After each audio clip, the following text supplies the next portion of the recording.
Hello friends, आप सब कैसे हैं। हम आप लोगों के लिए लेकर आ गए कक्षा 10 की मैथ चैप्टर 3, जिसका टॉपिक का नाम है वज्र गुणन विधि।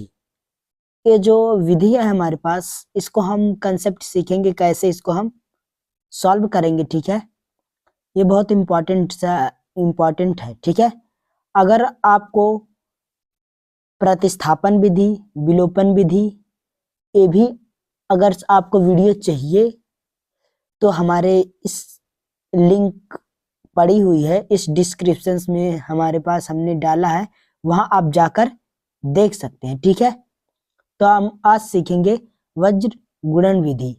इसको हम हल करेंगे। ठीक है, देखो इसमें जो हमारे पास है, इसको हम समीकरण फर्स्ट मानेंगे, इसको समीकरण सेकंड मानेंगे। ठीक है, तो इसको हम कैसे हल करना सीखेंगे, यही देखेंगे।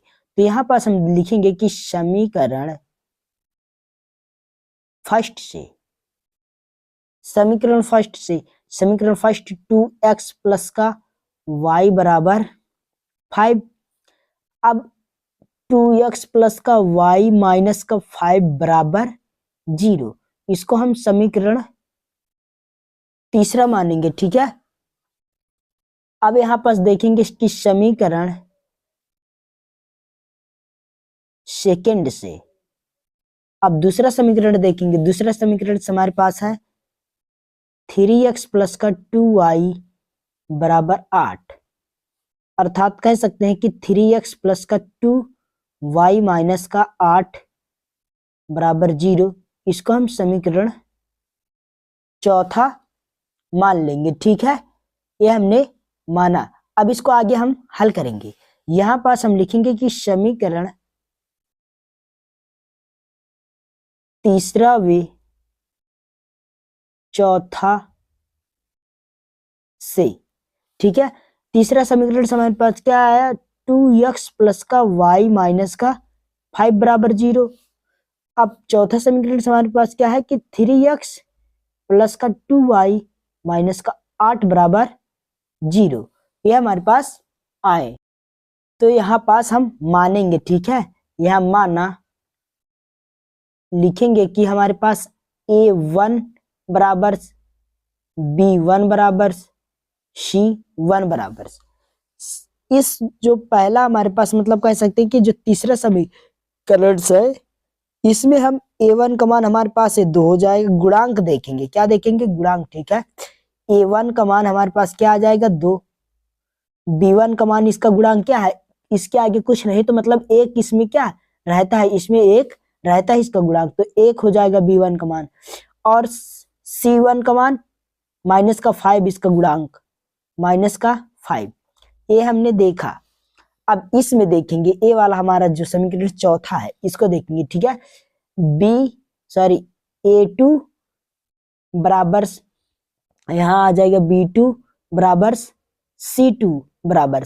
a2 का मान हमारे पास क्या आ जाएगा 3, b2 का मान प्लस का 2, c2 का मान माइनस का 8, ये हमारे पास गुणांक हमने देख लिया। ठीक है, इस गुणांक को हमने देखा। अब हमारे पास एक सूत्र होता है, कह सकते हैं कि एक क्या होता है, फार्मूला होता है। उस फार्मूले से हम इसको हल करेंगे। ठीक है, देखो हमारे पास सूत्र क्या होता है, सूत्र हमारे पास होता है x बटे b1 c2 माइनस का होता है b2 c1 बराबर y c1 a2 माइनस का होता है c2 a1 बराबर, यहां पास आ जाए 1 a1 b2 माइनस का a2 b2। ठीक है, सॉरी यहाँ b1 आ जाएगा। ठीक है, ये हमारे पास क्या होता है, कह सकते हैं कि ये हमारे पास सूत्र होता है। इसी में हम मान, ये जो हमारे पास पूरा मान निकाले हैं, इसी में रख देंगे, हमारे पास आंसर आ जाएगा। ठीक है, तो अब हम रखेंगे। देखो यक्स लिखो बटे b1 का मान कितना है 1, b1 का मान कितना है 1, c2 का मान कितना है, c2 का मान 2, c2 का मान सॉरी माइनस का 8, माइनस का चिन्ह लगा, माइनस का चिन्ह लगा दो। B2 का मान, B2 का मान हमारे पास 2, C1 का मान माइनस का 5, ये हमने इसका मान निकाला। अब बराबर का चिन्ह लगा दो, y बटे C1 का मान हमारे पास कितना है, माइनस का 5, अब A2 का मान कितना है हमारे पास, A2 का मान 3, ठीक है। माइनस का चिन्ह लगा दो। C2 का मान कितना है हमारे पास, माइनस का 8, A1 का मान हमारे पास कितना है, A1 का मान 2, ठीक है।